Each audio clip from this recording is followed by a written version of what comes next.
Yes. Okay, can everyone see my screen now? Yes. Okay, thank you. So, hi everybody. Sorry I couldn't be there in person. I'm going to be talking to you about how you can make web accessibility easy.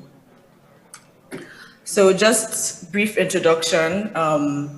Like my name is Iri, front-end developer, and I work with IO and some other projects. But if you've heard of me, you probably heard of me because of the blog that I write, which is called Bits of Code, where I just write about front-end development topics. So pretty much anything to do with HTML, CSS, and JavaScript. So today I'm going to be talking to you about web accessibility and how you can make it easy. And the first question when we're on the topic of accessibility and web accessibility that I think everybody really needs to ask themselves is, why is accessibility important in the first place? Because a lot of people tend to think that accessibility is a very difficult thing, and they kind of think of it as a hassle and something that they don't necessarily want to get into because they think that it's very difficult. And part of the reason is because they feel as if it's something that they have to do, and they can't even question why accessibility is something that they should care about or why it's important. So the first question I always try and address is, why is accessibility important? And once you've gotten the answer of why you should care about it, then it becomes much easier to actually start doing the work that you need to do. So there are many different reasons why accessibility is important, but one of the first reasons is that when you make an accessible site or application, it's actually something that is good for everybody. A lot of people tend to think that accessibility is just about making your site work for like a minority of users that have some sort of disability or some kind of special use case. But in reality, when you make a website more accessible, you're making it better for everybody. And when you tend to think of your users in a binary form of being completely abled or disabled, it makes it more difficult to actually see that making an accessible site works better for everyone, because you're only thinking about it as maybe yourself, who you might consider to be completely fully abled, versus somebody who is completely disabled. So people tend to think of somebody who has perfect vision, or somebody who is completely blind, or somebody who can hear completely perfectly versus somebody who is completely deaf. It's very binary, like completely abled or completely disabled. But in reality, that's actually not really how the population of the world, and therefore the users of your website or your application, actually are. So if you think about just the strict abled versus strict disabled users, that actually only represents a small portion of the entire world, actually. And that leaves a whole bunch of users in the middle that we're not actually actively thinking about when we say, who are your users? And this whole middle ground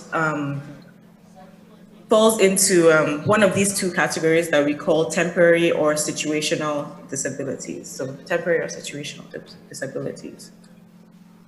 And what these are is basically just situations in which an individual is not termed completely abled or completely disabled. So they can be situations where somebody who is otherwise, quote unquote, fully abled are put in a situation where they have like limited ability, or a case where somebody who, if you look at their whole lifetime, you might consider them quote unquote fully abled, but they go through periods of time in which they are in a category where you might consider them disabled.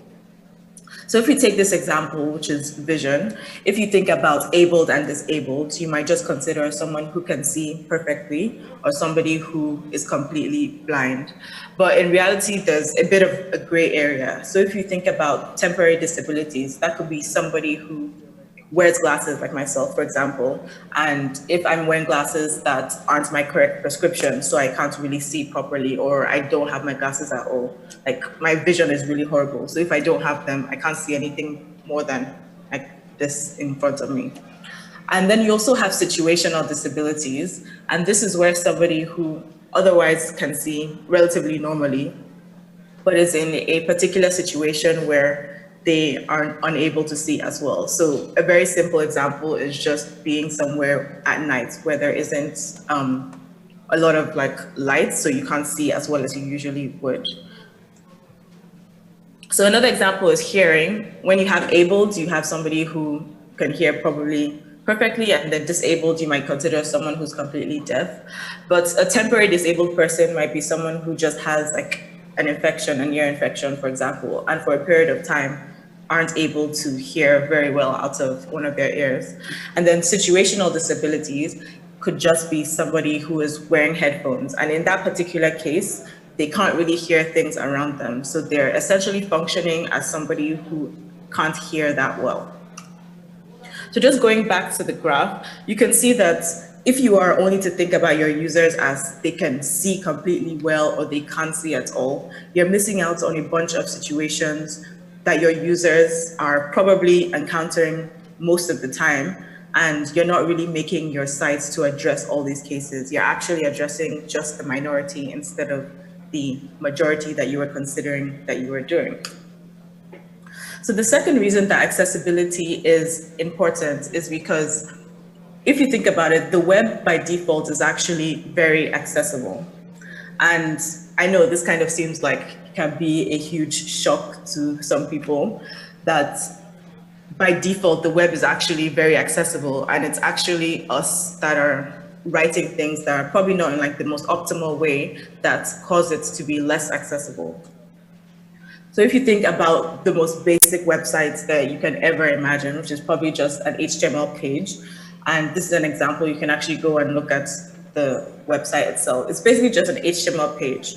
And there's probably going to be nothing more accessible than this. It's just plain text, and plain text is actually probably the most accessible format for any form of content because it's very malleable and can be converted to a way that can be consumed by many different people. So for example, you can have plain text, and if you are able to visually see very well, then you can just read it. But if you have visual difficulties, we can use a screen reader and it can be converted to audio and can be converted to like Braille or anything. So ultimately, if you're just having plain text, that's going to be the most accessible format. But of course, that doesn't mean that this is how all your websites should look. This is just kind of taking the extreme to show you that if this is where we all started from, we should, as much as possible, be not trying to go too far away from this in terms of changing around what the actual content of your site is. And that's kind of why I always say, and it's best to use the platform as much as possible. So if you were to use the actual HTML elements that are enabled for you, then you're not going to have that much of a problem with accessibility, because if you just use these elements, if you use like a button for a button or a main element to specify what's the main section or header or footer, then you're already getting so much in terms of accessibility. So just an example of how this works. If you wanted to create a button, for example, that when you click on it, you can open up a modal. This is what it would look like if you were just to use the button element, which is the most optimal thing to do. So all you need to do is assign to the onClick handler what you want to happen when the button is clicked. And when you do that, you get so much for free that you don't have to do. So for example, that element becomes focusable by the keyboard or a screen reader. So if somebody is using a screen reader to interact with your site, you don't have to do anything extra to allow that person to be able to click it and interact with it and know what is happening if they come across it. It also is interactable by all these different input methods that it needs to be. You get an accessible name and state provided to assistive technology. So for example, if it has been clicked, that will be conveyed to a screen reader and you don't have to do anything extra. And there's some expectations when a user comes across it. So when a button is presented, they know that, okay, if they click this, then there's going to be some kind of interaction happening versus something like a link, which will like navigate you to a different place. You also get a bunch of styles. You probably don't want your button to actually look like this. I mean, maybe you do, it's not like a big deal. But if a user sees something that looks like this, they at least already know what to expect. So you don't actually have to do anything more.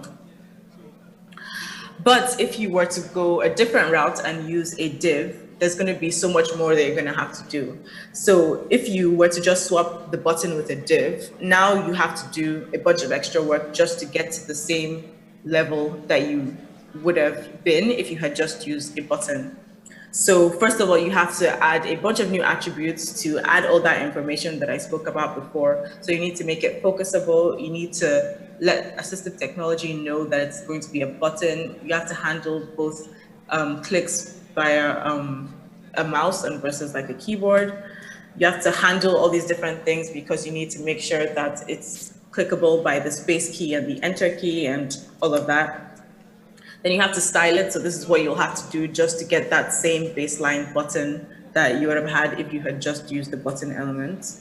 And at the end of the day, you just kind of wonder why you even started doing this, because you just created so much more work for yourself by just not using something that is easier to do ultimately and is going to be more accessible for your users.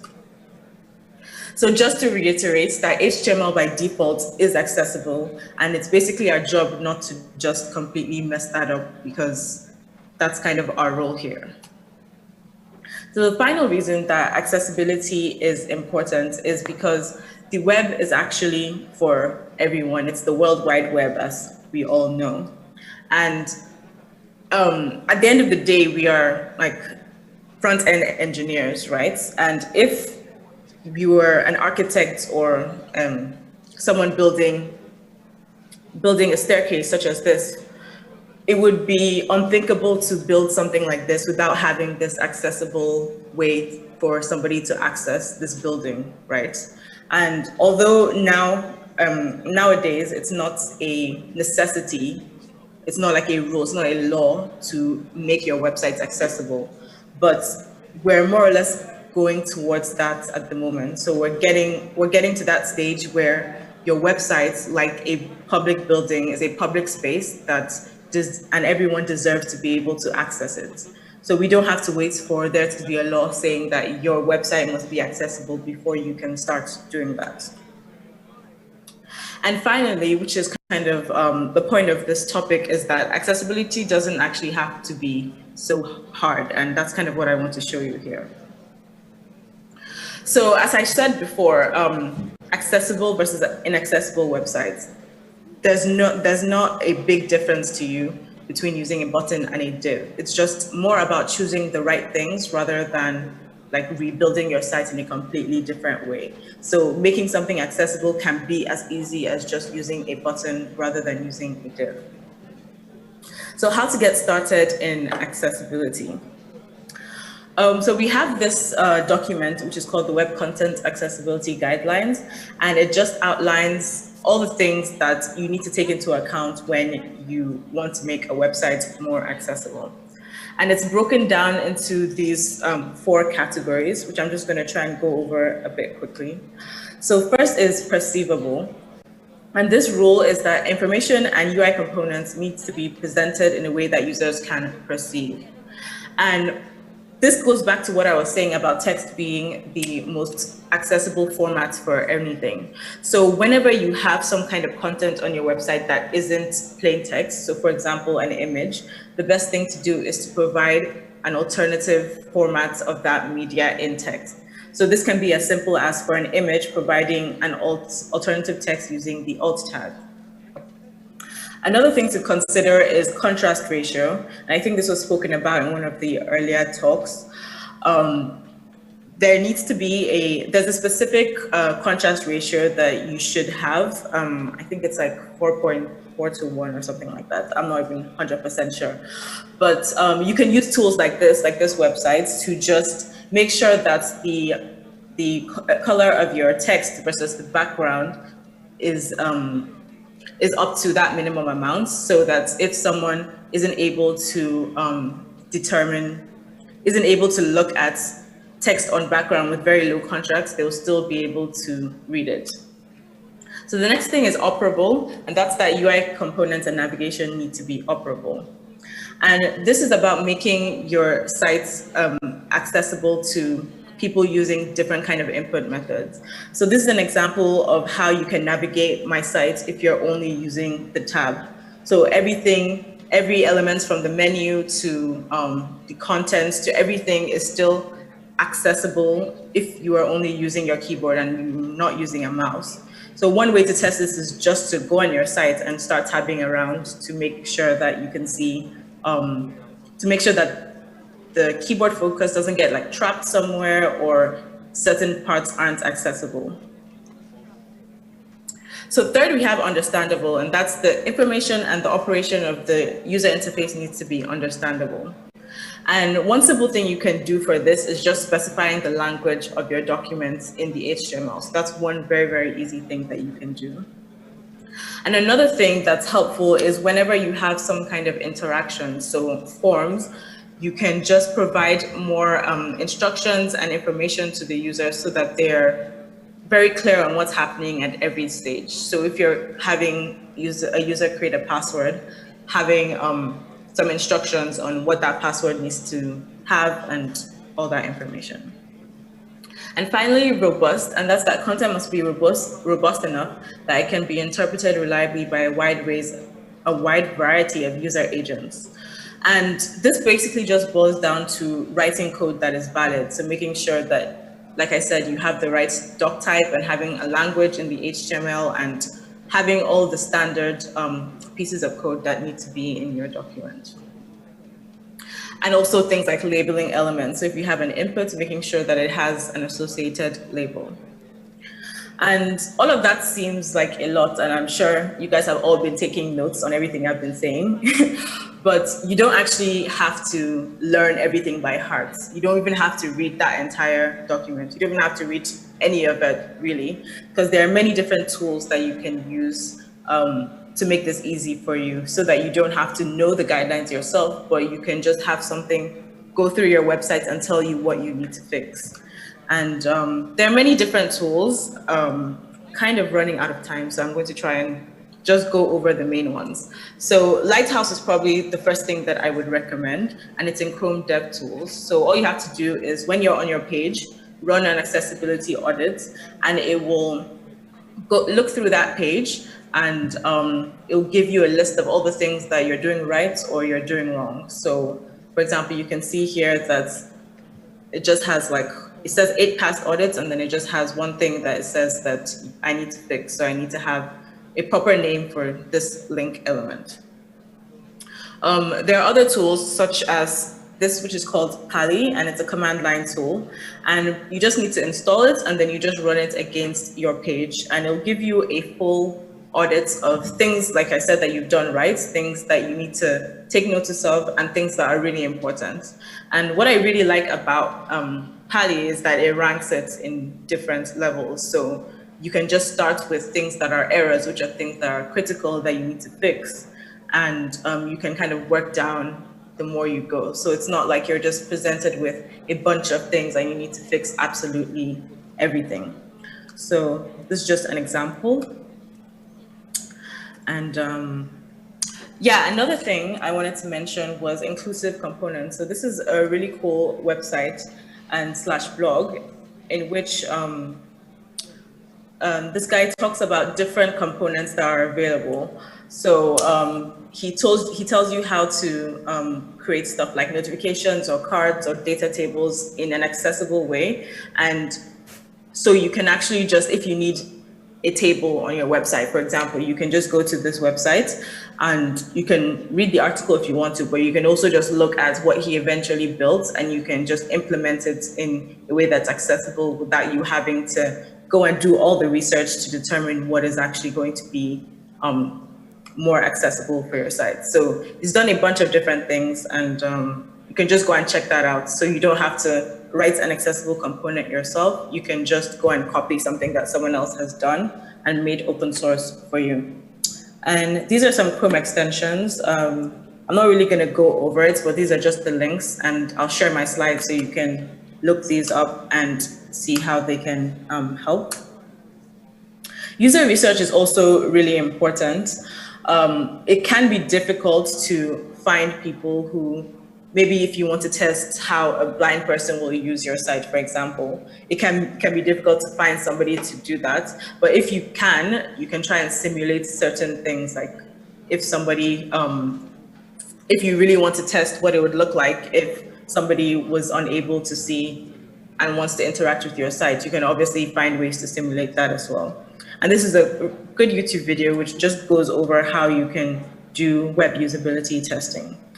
But like I said, it can't always be, you can't always find somebody to test, to do user testing with. So what's really important is trying to test yourself. And you can do this by, for example, trying to just interact with your sites and even other sites just to see what it's like to interact with the site without using a mouse. Just only use your keyboard.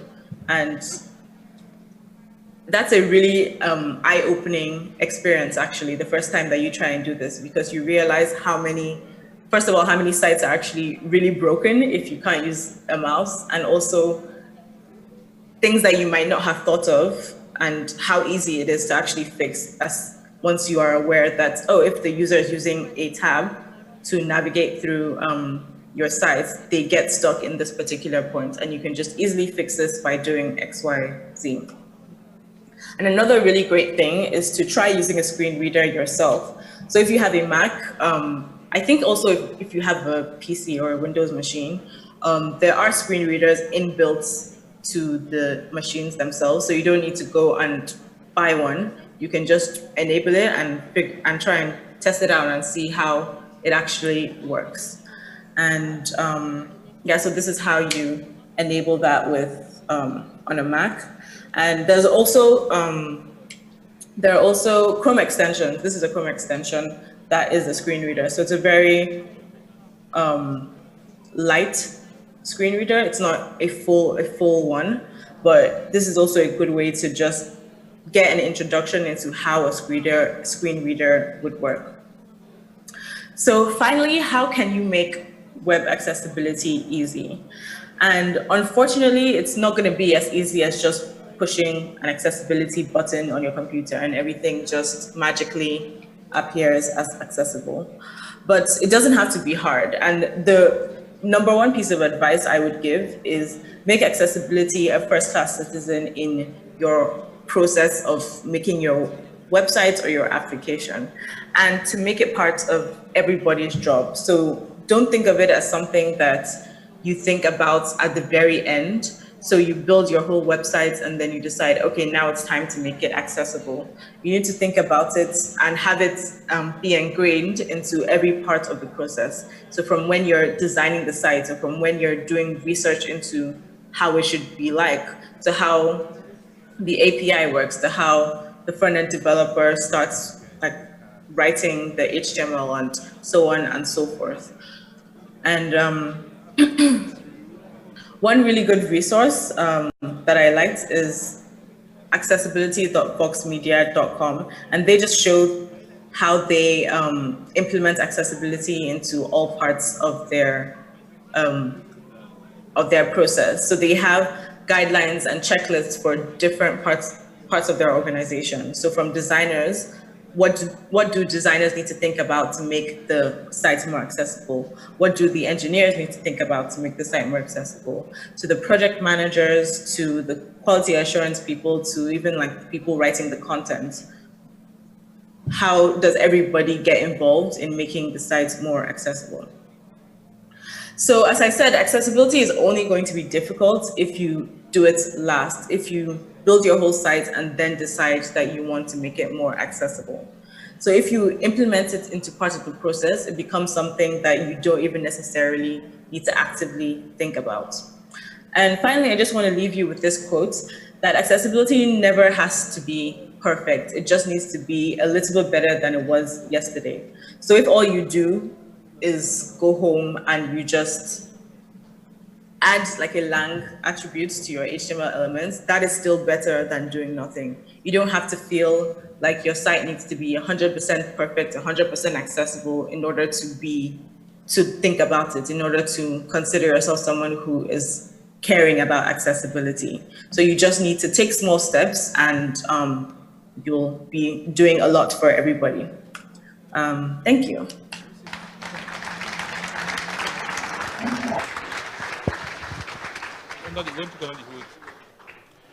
Thank you, Yuri. Any questions?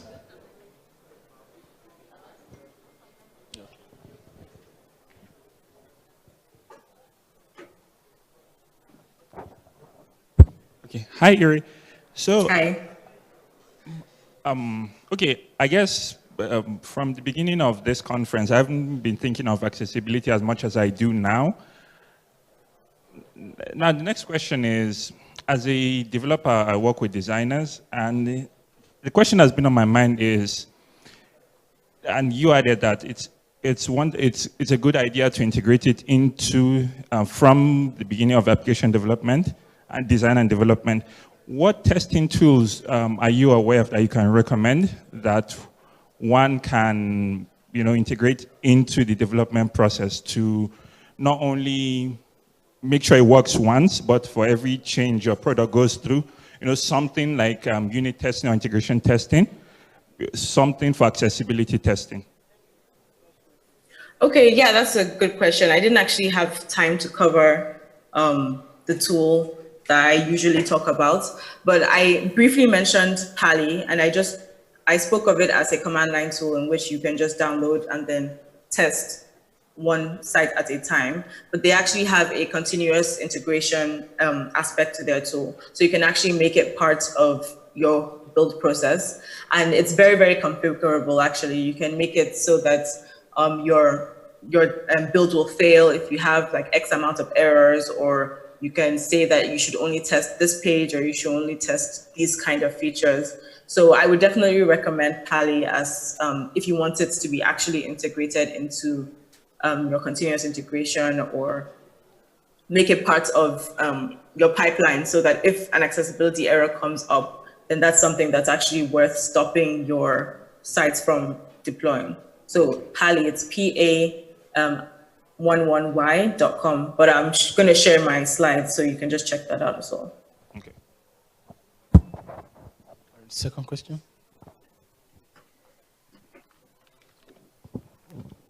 Hi, Yuri.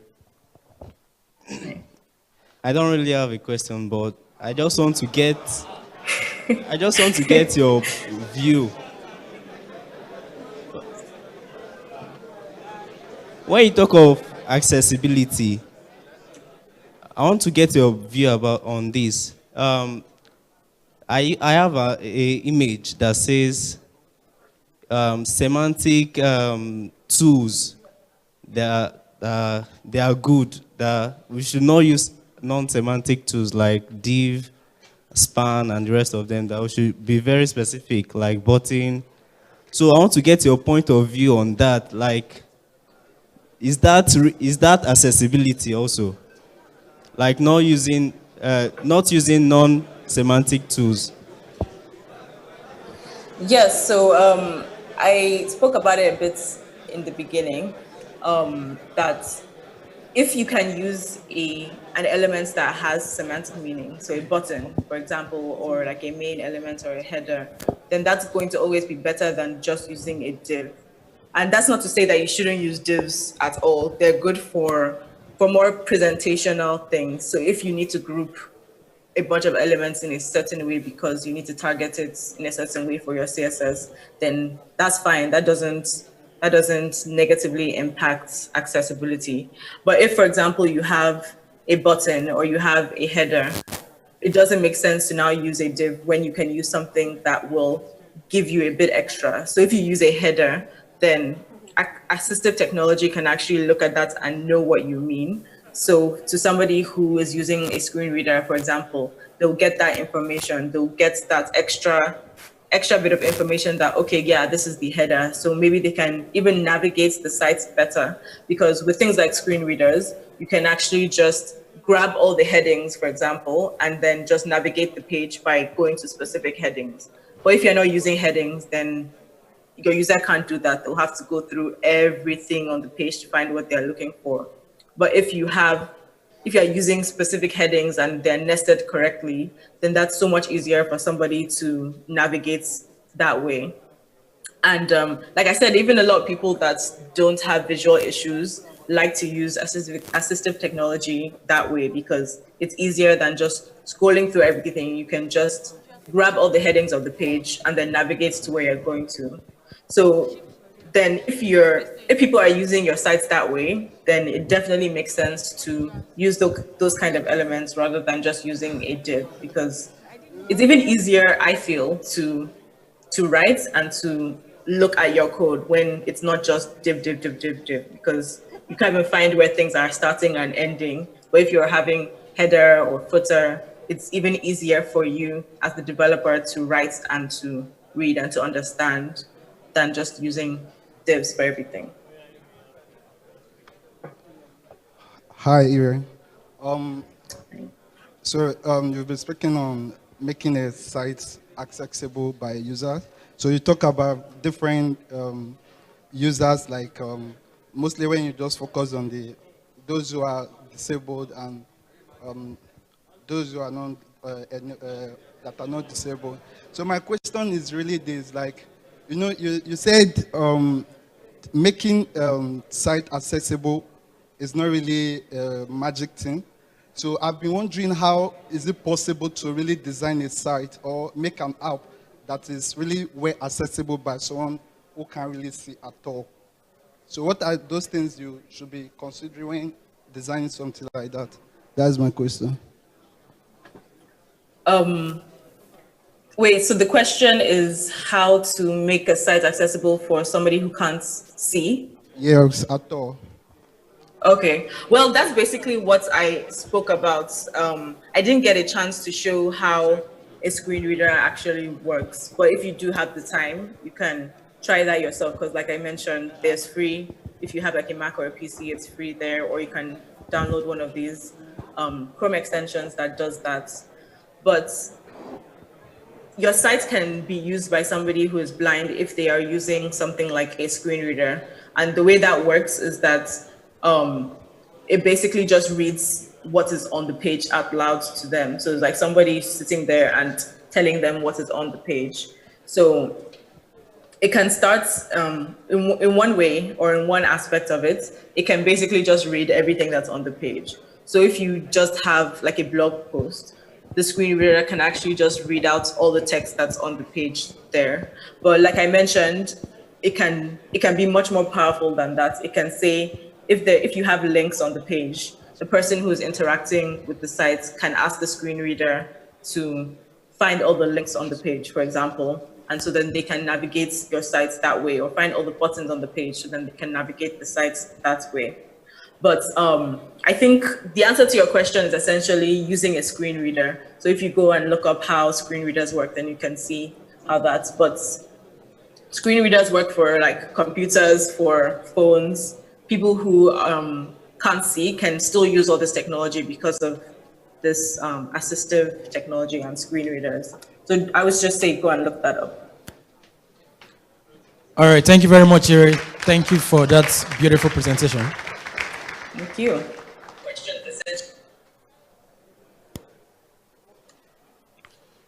All right, bye.